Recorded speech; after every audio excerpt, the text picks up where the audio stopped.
House Minority Leader John Boehner and Minority Whip Eric Cantor have sent a letter to the Chief of Staff of the White House, Rahm Emanuel. Part of the letter reads this, quote, "If the starting point for this meeting is the job-killing bills the American people have already soundly rejected, Republicans would rightly be reluctant to participate." Congressman Cantor is in Richmond, Virginia, and joins us this morning. Congressman, thanks for your time. Jane, good morning. I take it that letter means it's not an automatic yes that you will show up. We just heard in the last couple of minutes Minority Leader Boehner say that this current health care bill must be scrapped. Is that your condition for this meeting, that there must be a promise to start over? Well, Jane, first of all, we're going to show up because we want to continue to try and reflect what the American people are asking for. And really, right now, it's up to the President and Speaker Pelosi to start listening to the American people. If they don't, there's not much to talk about. As the leader suggested prior, the American people have resoundingly rejected the Democrats' health care bill. We've got to find a better way. So you will show up to this meeting regardless of what's on the agenda or how the agenda is formed?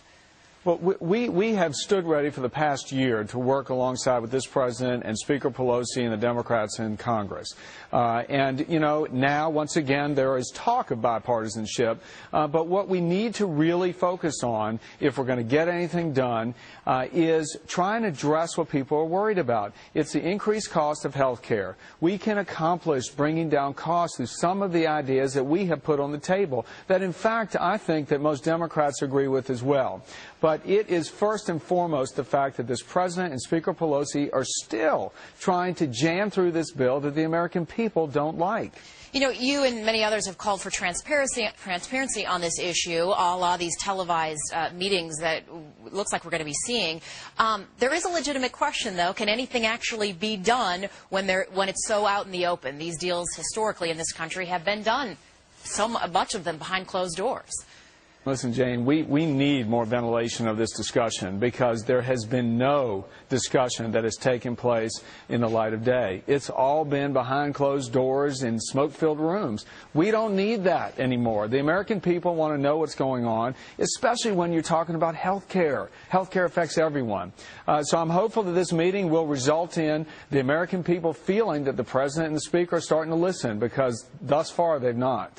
You know, the American people probably, if you ask them right now, they'd rather hear you and I discussing what their health care is going to look like as opposed to discussing when and where and how you and the Democrats are going to be sitting down doing this. Do you understand their frustration in even getting to the point of talking?